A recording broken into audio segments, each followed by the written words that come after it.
Ladies and gentlemen, welcome to Keeping It Real.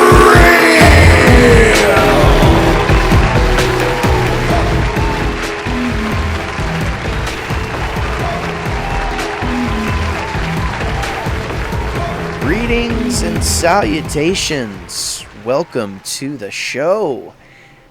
You are listening to Keeping It Real, and I am your host, Gabriel Fast. Here we are, Ethan. We've made it to Star Trek 6. I'm joined by Ethan Maestri. Hello. Yes, I'm here. I am ready to talk Star Trek 6, sentimental favorite of mine.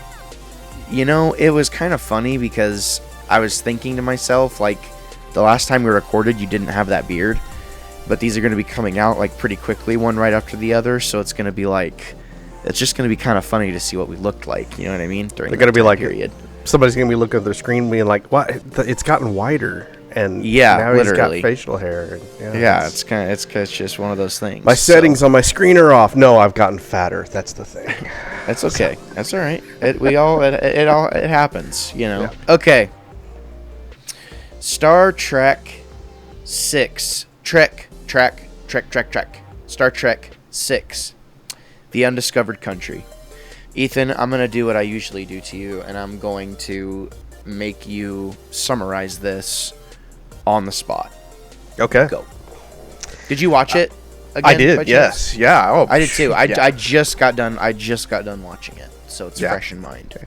And that'll be like my, 35th watch through of this movie. Who knows? I don't know what the count is, but Star Trek 6. We start off with now Captain Sulu, captain of the NCC 2000 USS Excelsior, a fine ship of the line. After completing his first mission, is on his way back from Beta Quadrant, and the Excelsior encounters an explosion. We learn that it's the moon Praxis, a moon of Kronos, the Klingon capital system or home system. It's exploded. And this sets off a number of meetings in the Federation, and a meeting with Spock, and at the behest of his father, who is the ambassador, the Federation ambassador. They meet with Gorkin, the Chancellor of the Klingon High Council, to start peace talks, and this creates quite a furor within the Federation. The Enterprise is dispatched to bring Gorkin to Earth for those negotiations, but in the process, an assassination attempt is made. Gorkin is killed, and Kirk and McCoy, captured aboard the Klingon cruiser trying to help out in the situation, are actually arrested, accused of the murder, and put on trial. The Enterprise is trying to investigate what actually happened. In the meantime, Kirk and McCoy are put on show trial and then thrown into prison. And then they make their escape. And in so doing, Spock has been tracking the captain and is able to swoop in and rescue them off of the planet. Kirk, by this point, has figured out who the murderer or the assassin actually is. And they launch a trap to trap her and figure out who it is. And then in the process, learn where the peace talks are now actually... They've been changed because of the assassination, but they are going to continue. They learn where it's going to be. And Kirk, crew, and the Enterprise scurry off to save the day, in which they are able to do. And once again, the galaxy owes its gratitude to Kirk, crew, and the Enterprise one last time as they sail off into the sunset, never to be seen again. That's it. No more OG. The end. That really is it? There's no more OG after that? Well, there is, but we can get to that later. Okay, all right. So what you're saying is there's a finality. So what you're saying is we've been going one after another, 1, 2, 3, 4, 5, 6 of Star Trek. Yeah. So what you're saying is this is kind of the last episode for a while. This is the last of the OG crew. Yeah. We are not going to be seeing them. Not all of them in any of the movies. They're done. When you get and I hope the listener has watched the movie at some point, when you get the autographs being signed at the end credits there, that's their sign off. That's it. And that was kind of a big deal in '91 when this movie came out. Yeah. Yeah, so, at the beginning it says, dedicated to Gene Roddenberry. Did he pass along, around this time? He was alive while the movie was being shot, and it was in its final stages of being edited, and Gene Roddenberry got to watch an early cut of the film. And in fact, there's a story that Nicholas Meyer, the director for the movie, was actually called to Gene Roddenberry's estate. And Gene Roddenberry, as the creator of the show, was basically giving him notes of things that he thought needed to be changed and adjusted for this movie, right? And the story is, I don't know if it's apocryphal or not. Well, Nicholas Myers is on record as saying so. He was not happy with many of the suggestions that Gene Roddenberry was pushing, and it became a heated argument, and he elected not to do any of them. Days after that meeting, Roddenberry dies. So he actually dies just before the release of this movie, which I believe was either in November or December of '91. And Nicholas Myers is on record saying that he regretted being as harsh with Mr. Roddenberry as he was at that moment, because he didn't realize just how sick he actually was and how close to his deathbed he was. Well, and I mean, to say to the creator, like, well, you don't know what you're talking about, that's just nope. Yeah, but at the same time, I get it, but at the same time, we're talking about Gene Roddenberry's been at the helm of this for a very long while, and his health has been in serious decline for the last couple of years. So he's kind of taken a step back from his involvement, certainly in the production of Star Trek The Next Generation, which was concurrent to this movie. And really, we're talking Star Trek's at its height now, and it's being handed off. Roddenberry and a lot of the OG crew that did the original show were involved in the first couple of seasons, 2 or 3 seasons of Next Generation. Well, they're all stepping back, and now Roddenberry, he's at the end of his life.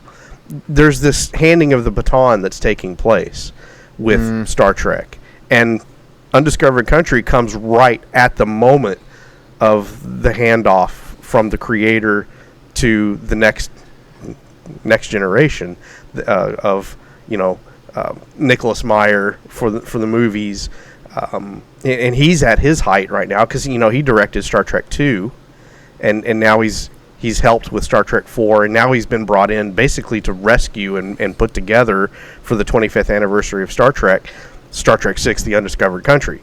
And so this is a director that knows what he's doing. So I understand why he would be resistant to the notes that Gene Roddenberry was giving him. But when hindsight's 50-50, like we like to say, right? You look back on it now and you say, well, this really was the changing of the guard, because Roddenberry's no longer there. Nicholas Myers is not going to be involved in any of the movies going forward. That's all Next Generation. That's Michael Piller. That's Rick Berman. They're the new blood that's going to be running the series and going to be making decisions on the next movies that are to come after this one. So this really is kind of a turning point in the Star Trek franchise. It's the end game of Star Trek, basically. Of the original series, certainly. Of the original series. Yeah, this is the swan song. Yeah. It's interesting because, and good job on the recap. I always do that to you. But, I was watching this movie today, and, I saw a lot of, potential, Star Trek movies, they seem to do this thing where they make you think that the story's about one thing when it's really about another thing, so on and so forth. And to me, I thought this might have been an internal conflict movie between Spock and Kirk at first, based on the beginning, Mm-hmm. Yeah. Spock knows Kirk very well. So when you really want to dissect that decision that Spock elected Kirk to handle this undertaking, this assignment, essentially, it's just kind of interesting. Because at this point, Spock is essentially Kirk's boss, right? As far as this situation that they're going into, yeah. 'Cause Spock's the one with the info, and he knows the pitfalls, and he knows what's riding on this. Well, Kirk knows too.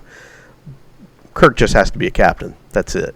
But yeah, you're right. Spock is kind of calling the shots for this one. He's running point. Yeah. It just feels kind of interesting that they made that decision, and I can't figure out why. Like, did Spock know? I mean, was this just like a, this will be good for you? Like, you're in a funk, or what's your take? It's a good point you're bringing up, because there is the chain of command, right? And I feel like Spock, especially when they have the dining on ashes conversation, just before the final battle, I think Spock does a great job of showing deference to Kirk as the captain. Right? It feels almost like he's acknowledging, I've gotten a little bit big for my britches, and I realized there was a little bit of hubris in play here. I thought I had this figured out, and I don't. Yeah. Yeah, but he fesses up to that. And so by the end of the story, you realize, okay, they're a team. There's nothing going on here to be worried about. But up to that point, I feel like what we're seeing in this movie is what eventually is taken and run with, and that is Spock the diplomat. It's Ambassador Spock. And when we're seeing the transition where he's going from Captain Spock to Ambassador Spock, the diplomat. And I think it works very well for where we know he's going in the series. Makes sense. I mean, you can't rise in that political way, without kind of having to dismiss, duty and honor first, friendship and, love second, which is an intrinsically flawed way to think, which is interesting. Whenever you think about how the, what's Spock's race called? Vulcans, how they're strictly logical. So how, logic isn't always the right thing to do, because as you get what I'm putting down, Ethan. Yeah. And I think this movie does a really good job with change. Change is inevitable. It's talked about, and we see the change taking place in the crew itself. Spock has that deal with Valeris, the Vulcan helmsman. She's brought on board, and he very much feels like, this is the changing of the guard here. This is me passing the baton to a new generation that's going to fly in place of us old folks that are now retiring and stepping out. And that's what this movie is all about. And I remember, because this was the first Star Trek movie that I actually saw in theaters. And I remember just being blown away by it and loving it, and I came home and I was excited. But what I distinctly remember is, in the course of the couple of days after watching the movie, I really had to come to grips with, I was seeing a change taking place. The original crew that I had grown up watching in these movies and had been watching in television on TOS, they weren't around anymore. They weren't going to be showing up on screens. Not in the regular way in which we had seen and had gotten used to them being there. And I remember, I was 12, 13 years old when this movie came out, and having a rough time coming to grips with the fact that Star Trek was over. And there was other Star Trek, and that was cool and all, but it wasn't this Star Trek that I had kind of been using as a warm blanket to wrap myself in. That was no longer there. And so I remember this being kind of a moment where, oh man, life has changed for me, because those standbys that I had gotten used to are no longer going to be around. And so, this is when I say this is a pivotal point in the franchise, it really is, because Star Trek at this point shifts and becomes something else, and it never really goes back to what it was originally, in my opinion. And it's interesting, as I ponder just our journey through these 6 movies, I get it. I get it now, I feel like, in a lot of ways. I see the draw, and what a rich swath of stories to have, for the span of time, like, you really have a lot of diversity. Like, you do have the space element and the high sci-fi element, and that idea of, like, you never actually can get ahead of what the future holds. Like, there's always something better. Like, it's always venturing to go where no man has gone before, right? That whole vibe. You have that in spades.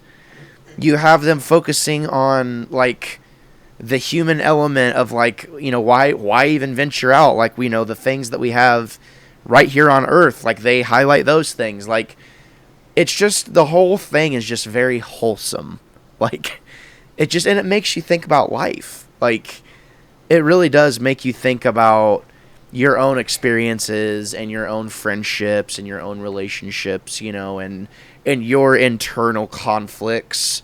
Like, there's archetypes present throughout the entirety of Star Trek, or at least the movies, that you can identify with, and I think it's, if you sit down and just give it the time, you can see that complete arc where it's like, oh my god, like, yeah, this is really good. Like, you see where kind of like the MCU kind of took notes in some ways. Like, they definitely studied the structure of how these movies, came together, and, like, the dynamics and those characters, and it's just really, really interesting, So, yeah, I mean, the people that call the shots for the MCU now, they're the ones that grew up with these movies when they were coming out in the 80s, right, and into the 90s, and so yeah, they took some notes from what they were seeing here, because what you're speaking to is the family element of the crew of the Enterprise, and it doesn't end on the Enterprise. You could see Sulu on the Excelsior. He was carrying that torch as well. He felt that loyalty to Captain Kirk and the crew of the Enterprise too. So it's really cool, and how that element, it's going to change over time, but your family's your family. Whether it's your work family or your home family, your family's your family, and so you stick up for them. The other thing about this movie is, it really, in watching it last night, I don't know that it ever really struck me just how much this movie is an element of the time period it came out of, because we're talking 1991. The movie, the plot of the story of the disaster and the change in the Klingons and the peace talks and the resistance to that, all of that was born out of the end of the Cold War and the fall of the USSR, and the optimism that came in the early 90s when the United States and now Russia were coming together and cooperating, and Russia was going to be more like the United States, right? You think about that time period, and I grew up in that time period, and it was in music, and it was in shows and movies and whatnot. But looking back on it now, man, that really was a time of optimism. The fall of the Berlin Wall, the fall of USSR, all of that, there was a real sense of optimism that came out of that time, and it fed into this plot for Star Trek VI very well, because that's the type of optimism that Gene Roddenberry was always trying to put out there with Star Trek. So when you talk about this movie being wholesome, well, you're spot on, because it was speaking to that better angels of our nature, to pull the line from Abraham Lincoln, the best of humanity. We're seeing the worst of humanity, and we're seeing how the conspiracy to assassinate and to derail this whole process, that's the worst of it, but it's the best of humanity that overcomes. And so there's that optimism there in Star Trek, and that optimism was kind of being expressed by politicians of that era, because everybody could see sweeping change and the horizon looked great. Now, I think in the 30 plus years since then, it's gone back. It's regressed quite a bit, and I think we all feel that. But this movie really comes out of a sense of optimism, and it really reflects the kind of world that I remember growing up in at that time too. So it's really an interesting time capsule to look back on now. Yeah, I actually I watched the director's cut. Am I frozen? Can you hear me? Yeah. Oh, okay.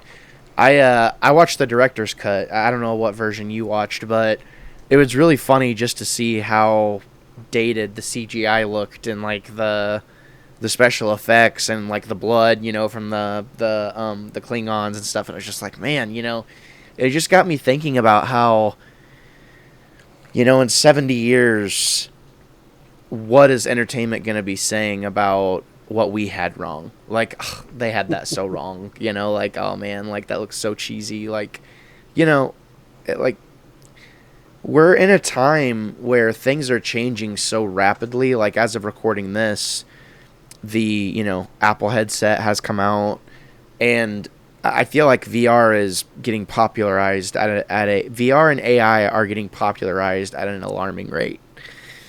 And I feel the change, whereas it took a long time for these things to change, previously, like the change is imminent, like for technology, I think probably within the next 5 or 6 years, like 5 to 10 years, I'd say, like we're going to be seeing even honestly, bigger changes.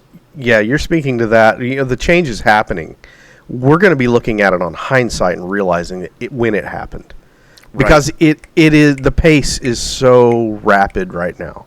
Yes. You and I have talked about it off camera or before other shows. We get a little burnout at just how many things are out there, and it's so hard to keep track of it.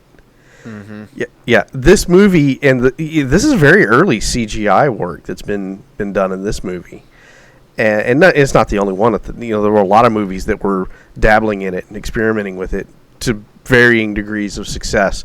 I don't think you really get a good CGI-heavy movie until 1993 when Jurassic Park comes out. And that's one that you can look at today and you can say, okay, yeah, it's CGI, and maybe it doesn't. Maybe there are better versions of it now, but the movie itself holds up, even with some weak graphics here and there, which there's not a whole lot of that. Yeah, this movie has some weak points. A lot of movies from that era did. And it's like us sitting here going back to a 1930s or 40s movie where, they film a railroad accident. And you can tell it's a model train. But is it conveying what the story is? Yeah. Yeah, so we make allowances for it. And I feel like, in 50 years from now, people that could look back on Star Trek 6 or Star Trek 2 or 4... or even 1 for that matter, I think they can make some allowances for some of the weak points in special effects and CGI. I think these are movies that are going to hold up over time. Do you think that this is your favorite Star Trek movie? For a long time it was, yeah. And like I said, it's a sentimental favorite because it was the first and only one I actually got to see in theater. Of the original crew. So it's always going to have a special place in my heart. But honestly, of all 6 of these movies that we've watched, I think now, at where I sit now at the time of this recording, I think it's the first one for me. Because it kind of encapsulates and captures, and I probably spoke to this when we recorded that episode, everything that Star Trek was coming out of the 60s, coming out of the original TV show, and all of the hope and promise that the 10 years between the cancellation of the original Star Trek series and when that movie came out, all of the hopes and dreams and expectations of a burgeoning fan base all got wrapped up into this motion picture, and criticize it for being slow or shot in an old Hollywood style or what have you. I think that movie really put a bow on what Star Trek was up to that point.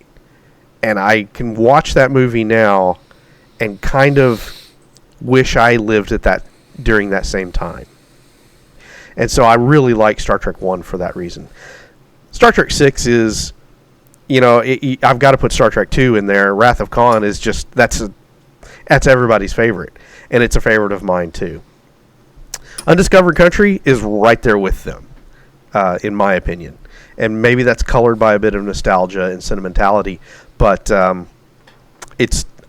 feel like it is a very good Star Trek movie and encapsulates, again, that optimism that Gene Roddenberry held for humanity up until his death there in 1991.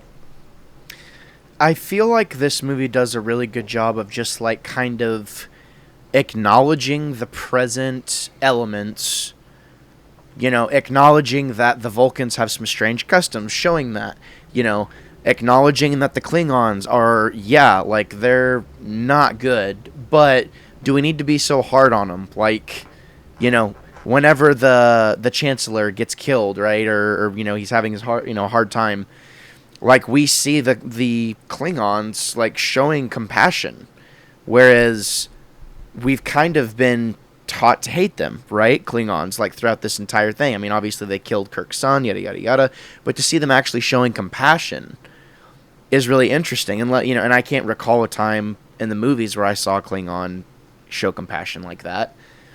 But it just goes to show it's like they have feelings too, even though we've painted them to be in this light.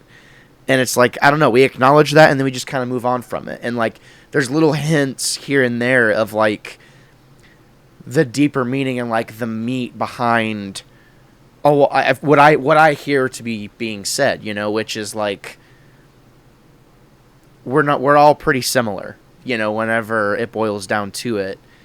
And I don't know, like, I think that covers my point. Like, I was kind of talking as it was coming to me, but, like, do you get what I'm saying? Yeah, I think so. I want to pin you down. Did you actually like the movie? Yes, I did. I felt like, and this isn't to, like, be, like, I don't know how to, this isn't me being, like, a tool. I feel like this was a generic Star Trek story in movie form done well. And, like, it felt like a giant episode of something I might see in the television show. Like, a very complex political plot with, a complex political plot with whodunit and some sci-fi sprinkled in. Like, that feels like what I've seen, of the TV show. Like, that's kind of what it feels like a lot of the time, is there's some kind of mystery or something that needs a resolution that we inevitably get. It's a completed work, each episode type thing. Yeah. So I don't know. This definitely feels like one of the more complete pictures out of this collection. And yeah, I really, really liked it. I think everyone performed the best in this movie, if that makes sense. Yes, I'm sorry, no. Not everybody. Kirk, I wasn't impressed with. All of the support, I was. Like, the support really performed well and, like, really sold it, in my opinion. Like, I really, like, I was genuinely interested to see what was going to happen next. And dare I say, it felt the most, like,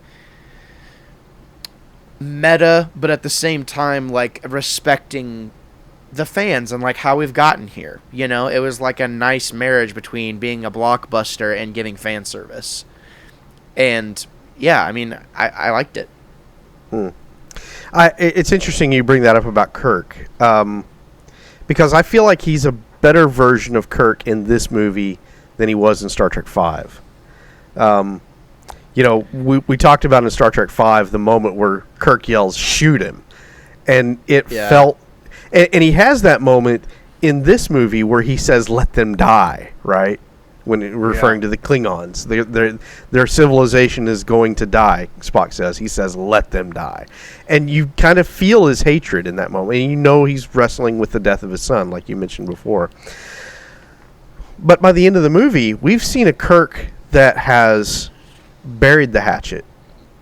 Maybe he's not going to go have drinks with the Klingons, going forward. He may walk away from this and not ever talk to another Klingon again in retirement.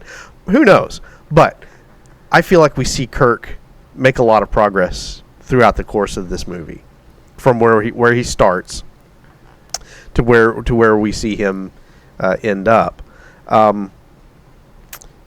Yes, most of the rest of the crew gets to do a lot of cool things. There is, and this is widely publicized on the internet. There's a lot of exception when it comes to Uhura, because of the scene where she's having to bring books out to learn the Klingon language and speak in broken Klingonese to the Klingons at the listening post. That whole scene, it was played for laughs, and I remember being 12, 13 years old in the theater laughing at that scene, at the silliness of it. And that's what it's played for. The reality is, Uhura had just been helping the crew fly a Klingon bird of prey 2 movies before. She knows Klingon. So to have her in broken Klingonese fumbling through the scenario and then having to be prompted by extras on the bridge to laugh at the right time, that's not Uhura. Uhura is a lot smarter than what they showed in that scene. Now, you might say she gets some other good scenes before and after that in which she shows just, how capable she is. But, there were some missteps in the movie. I'm not saying it's perfect, and that was definitely a low point, playing at Uhura's expense to play for laughs. I mean, if the crew knew that this is going to be the last movie, it would be, and you didn't think that you'd ever make it this far anyways, it's like, it's kind of hard to still be hungry for it. I kind of feel like this might have been like, this is basically what would have been if, like, Iron Man and, like, Captain America just went ahead and came back for one more movie, Yeah. And it's like, it wouldn't quite feel right, but at the same time, it would be nice, Well, and hang on to that thought for the next one. Okay, all right, yeah, there you go, there we go. That particular sense. Line of reasoning you're going down right now may be more appropriate for Generations rather than for this one here. But so you're saying we're going to continue? Okay. You're saying we're going to continue? Oh, I'd love to, yeah. Oh, okay, good. So this isn't the last one. We're going to keep going, folks. Oh, yeah. Just kidding. No, I was just saying this is the last one for the OG crew. Yeah, but this will be the last one. Hopefully we've recorded some more by the time this one comes out, so that we can start rolling out the next movies, and there you go. Hopefully when, that we've been recording. But I do want to say that this movie, I do like the movie, and it really does feel like a love letter to the idea of exploring the great beyond, and like, we have no idea what we're doing as human beings, and we're just trying to navigate, these ambitions that are intrinsic to our nature, and how, like, that is fundamentally, like, recognizable as human beings. Like, we all have ambitions that we have to navigate. Yeah. And the idea of Star Trek is really just an allegory for that. Like, you can't navigate your ambitions without playing some, like, you can't get where you want to be without being diplomatic. And there's a lot of that, with a lot of the political intrigue that we see woven throughout, the plot of Star Trek, and, the idea that there's kind of a government, a space government that's calling the shots, like a space UN, like, yeah, like you know what I'm saying? Like, it's just this crazy idea that if things kept going, like, if they keep going, like, it's likely they will turn into that to some degree. Like, it's been willed into existence by this point. You know what I mean? Like, yeah, I mean, it'd have to be like a really long time in the future, but it's it's further out now than at any point in Star Trek's history. But I think if you were watching this in 1991 and you were thinking about the United Federation of Planets and the Klingons making peace, I think it was a very real possibility just because of what you were seeing taking place amongst nations in the world of that time. Even the possibility of the world uniting and getting off the planet and creating a federation of worlds beyond itself didn't feel like it was all that far-fetched. I mean, you could see a little bit of that on the horizon, I think. I think the political climate that we sit in now, a person could say, yeah, we're a long way from getting that far along.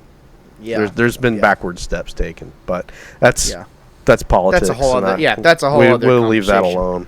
Yeah, we're not gonna do that. We're just for the sake of the conversation. But for the movie, what it portrays, it fit the time that it came out of, and I think it was it fit very well in the Star Trek universe because like there's elements of the film when Kirk and McCoy are going through the show trial, their lawyer is Worf, or not Worf, but it's Michael Dorn, who plays Worf on Star Trek: The Next Generation. It's he's portraying his great grandfather, and so it's his great grandfather Worf that is helping Kirk and McCoy navigate this show trial that they've been put on, and that speaks to the popularity of Star Trek: The Next Generation of that time. To see one of the Next Generation actors show up in the movie and play a forefather of the character that you have come to know and love on that TV show. That was really cool. And that was just a hint of how Star Trek was changing from this, very localized group of fans that loved it, and the broader public was willing to pay for a few movie tickets. This movie's indicating that this is now becoming a pop culture phenomenon.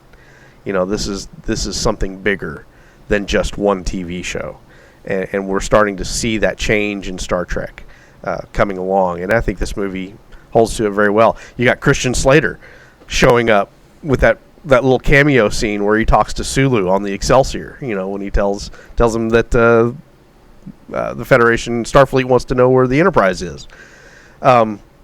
Christian Slater was the son of Mary Jo Slater, the casting director for this movie.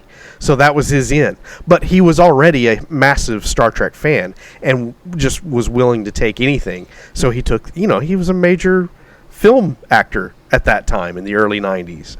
Had up to that point a very successful film career.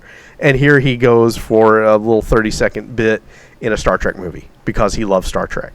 And so that's why that happens. There's all these little tells that show the change has happened, and Star Trek it's going to have a long life ahead of it. Yeah, it really is like, I don't know. With each movie, it just kind of cements me more and more into this ecosystem, and like I see it, like, and I see it.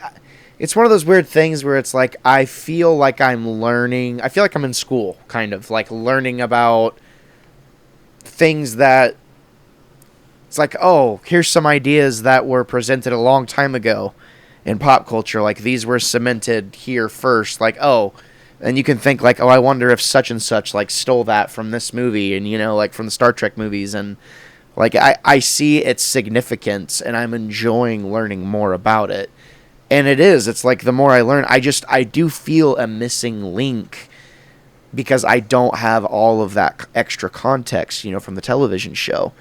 And that's really the only like negative thing I can say about these movies is if you're not a fan of the TV show, or you just don't know the TV show, I do think there is a disconnect, and I think it is semi-difficult to have that connection because I feel like these movies, it's literally these movies are made for Star Trek fans.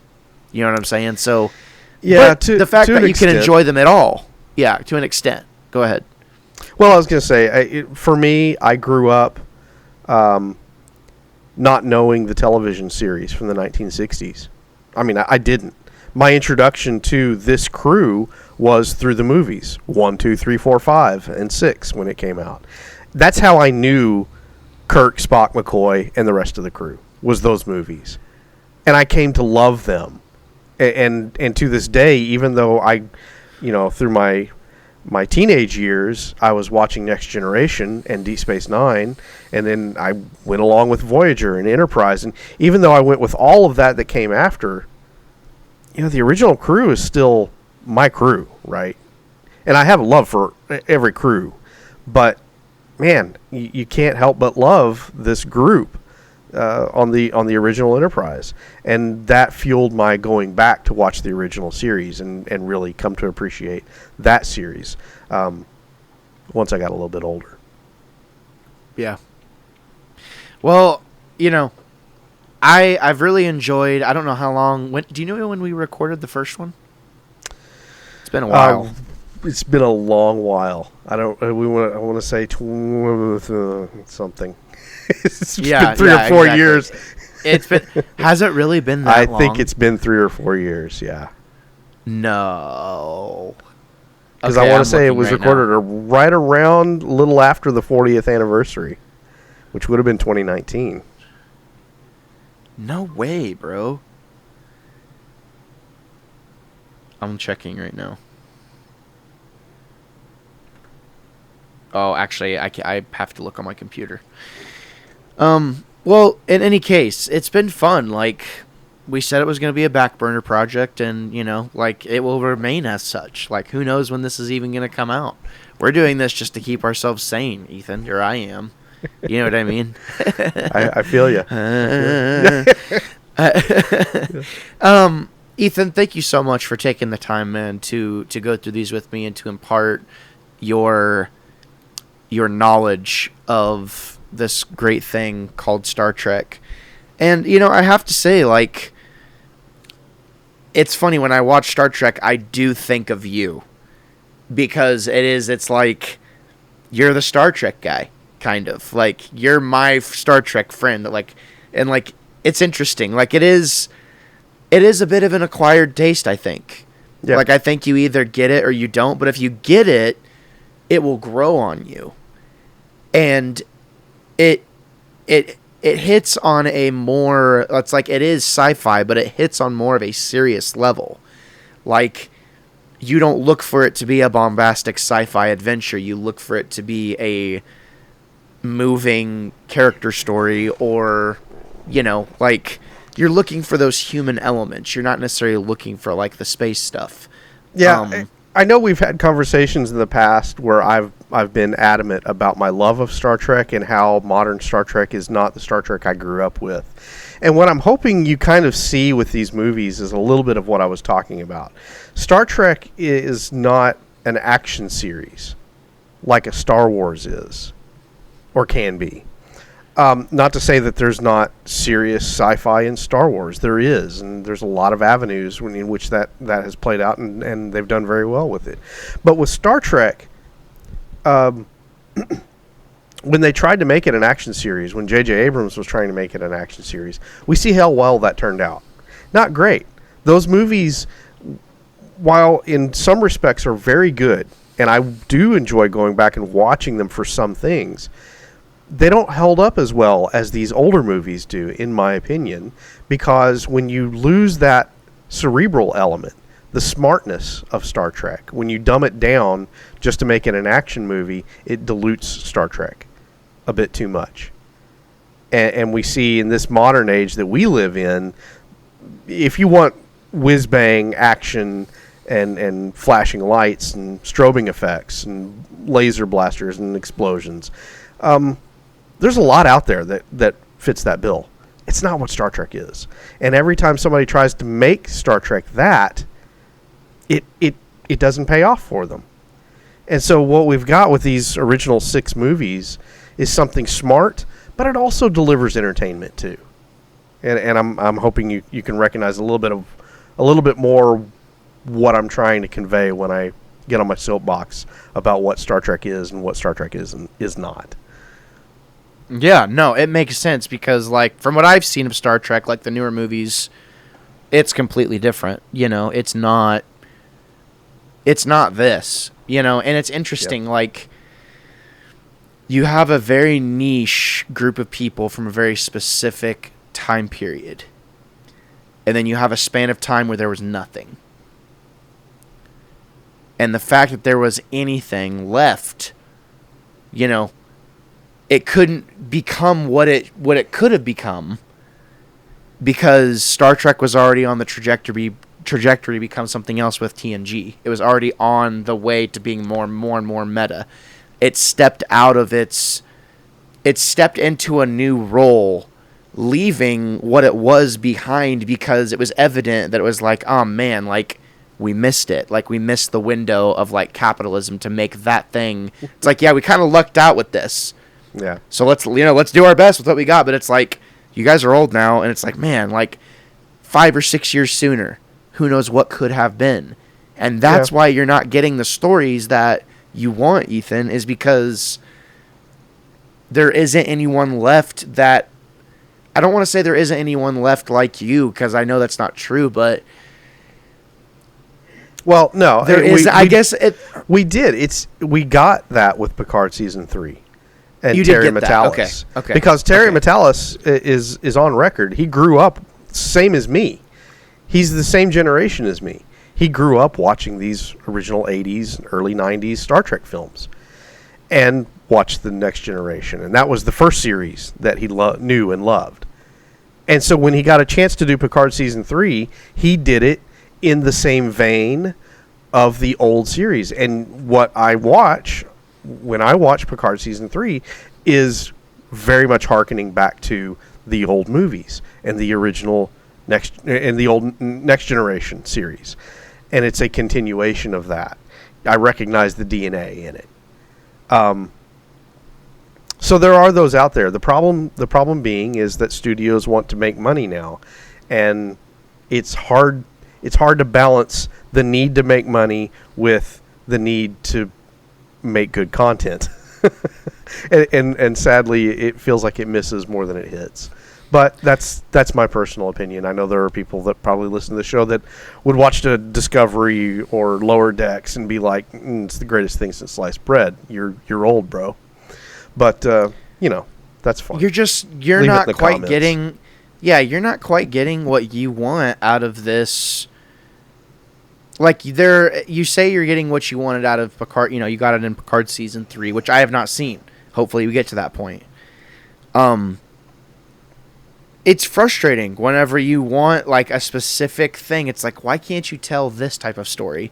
Why can't you make it a story first and a product second, if that makes sense? No, yeah, exactly. But those days are gone, and it's interesting. Yeah. Like, there's a show, but it was like, I won't say the show, but it was like, there was a girl and she's working on like a film set basically, and like and throughout the whole show she's having these grandiose ideas of what it would mean to be an actress, and she's finally getting her shot to even just work on a movie. Like she's just working on the film set, and she thinks it's going to be this this legendary experience like what she's fantasized it to be.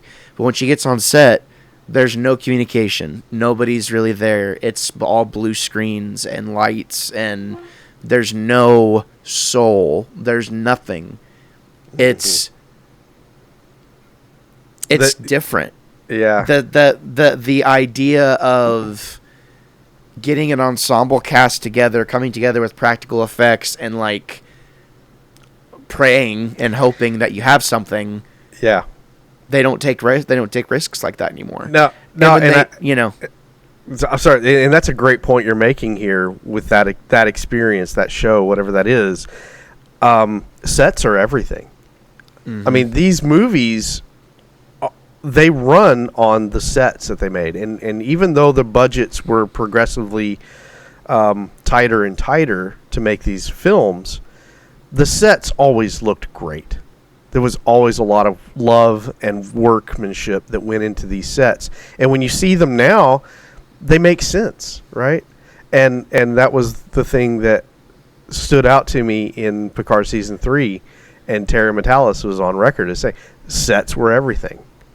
There's not a whole lot of locations that they shoot that third season of Picard, but they put a lot of effort into making sure that the sets looked and felt right, and they do. And it pays off. When you're going to tell a story, put it on a set. But if you put an ensemble cast in front of a green screen and say, imagine everything that's here, it's kind of hard to connect with that. Kind of hard to get the right tone, the acting drawn out of those actors that are put in those situations. Yeah, and I mean, this is a topic for a different time. Hold on. Oh, I thought it was raining for a second. But, yeah, they just don't make them like they used to. And there are obviously people within the industry, Industrial Light and Magic, and, they're trying to innovate new ways, bringing those screens in to be able to help you visualize what you're seeing. And, as VR and AI gets more and more complicated, we're going to be able to get these performers into a more immersive situation. Like, they can actually imagine they go on set, they put a headset on, they see the scene they're supposed to be in, and they're like, oh, holy crap, okay, I got it. Like, I can do it. Like, they can do their job. Yeah. And don't get me wrong, I'm not saying it can't be done. It can. And I think we are seeing the advance in technology that is allowing that to happen. Case in point, The Mandalorian. They shot all of that with the moving screens, right? Right. And it put them in the environment. And all the actors, to the T, every one of them say, you step into that round moving screen, and you feel like you're in Star Wars. That's awesome. Yeah. It comes out. That emotion comes out in the way they act because they're in the environment. Yeah. Almost like, with practical effects. Yeah. Who would have thunk, man? Who would have thunk? I mean, it's just interesting. But yeah. I greatly look forward to continuing and just seeing, this progression and, this evolution of Star Trek because I see its value and I see its impact on pop culture as a whole and nerd culture as a whole, Ethan. So there you have it, folks. The Undiscovered Country, Star Trek 6. We did it. Takba. Takbe. Akba. Akbe. I don't know what I said. Sorry. So I am going to schedule these all tonight, Ethan. Boom, boom, boom. Wham, bam, thank you, ma'am. Like one right after the other. So it's actually happening. It's happening. All of this talking we've done for years now. Yep. The listener is going to be hearing us, hearing this now. I know. Wow. Yeah, and it's going to be, I hope we didn't talk about anything too topical during all this time. You know what I mean? That's amazing. Yeah, we try to keep it evergreen. It is amazing. It's a very gratifying feeling. So thank you so much, Ethan, for being my co-host today on Keeping It Real. You're always one of my favorite co-hosts. We have another show that we do over on the Wannabe Network known as Punch Counter Punch. And Ethan, you have a show that you do on occasion, Geekly Retrospect. That's also on the Wannabe Network. Yes. So go check out Ethan there. Do you have anything else you want to say? Nope, I'm good. Watch Star Trek 6 if you haven't already. Do you want to say it? Do I want to say what? The thing you say. Auf Wiedersehen? I had forgotten. Wow. Okay. Auf Wiedersehen! All right. It's been that long. Wow. Oh, good times. Noodle salad.